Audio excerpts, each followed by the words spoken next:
喺今年4月，泰國羽協主席巴達馬利斯瓦達接替咗擔任主席長達12年嘅拉爾森，成為咗世界羽聯新任嘅掌權者。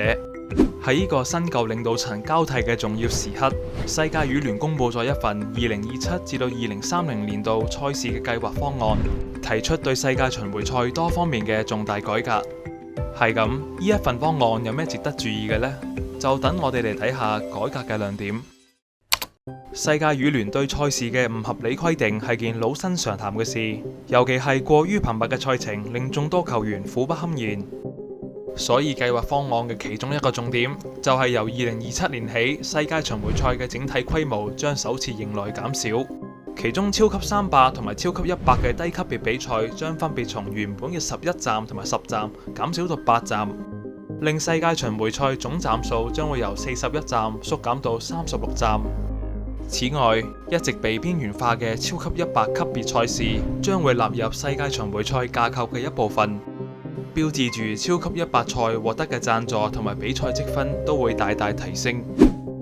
喺縮減低級別比賽規模嘅同時，高級別賽事嘅結構亦都進行咗重大調整。自年初美國網球公開賽將比賽期延長到15日之後，包括安塞龍、普拉洛伊等等嘅選手紛紛呼籲世界羽聯仿效，延長頂級系列賽嘅比賽日程。有見及此，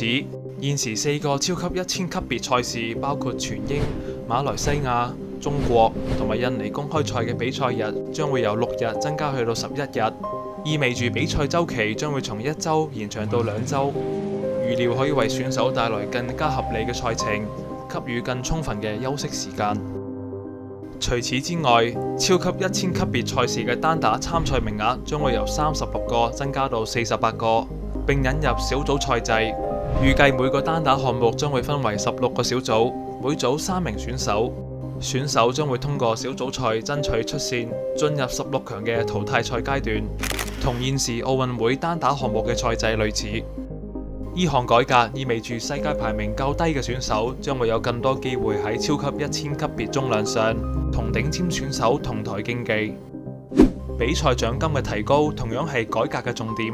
由2027年起，超級100到超級1000級別賽事嘅總獎金將會有唔同程度嘅提高，其中超級1000賽事嘅獎金增幅尤其顯著，將會由145萬美元增加到200萬美元，增幅接近40%，同年終賽嘅獎金水平進一步拉近，同時係自2018年世界巡迴賽實施以嚟增幅最高嘅一次。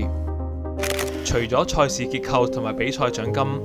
值得注意嘅仲有世界巡迴賽嘅電視轉播率將會全面提升，其中超級1000賽事嘅轉播覆蓋率提升到100%，219場比賽均全程電視轉播。而被納入世界巡迴賽嘅超級100賽事，亦都將首次進行電視轉播。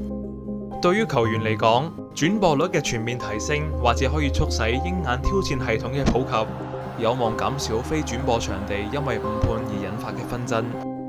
總括嚟講，呢一次改革旨在將世界巡迴賽統一化，並且將重點資源投放喺高級別比賽，特別係針對4個超級1000賽嘅全面升級。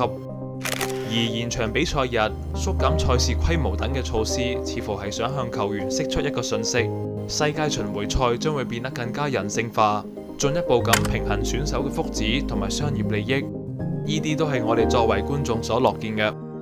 不過，隨住新嘅領導班子上場，加上11月份喺世青賽試行3局15分嘅計分制，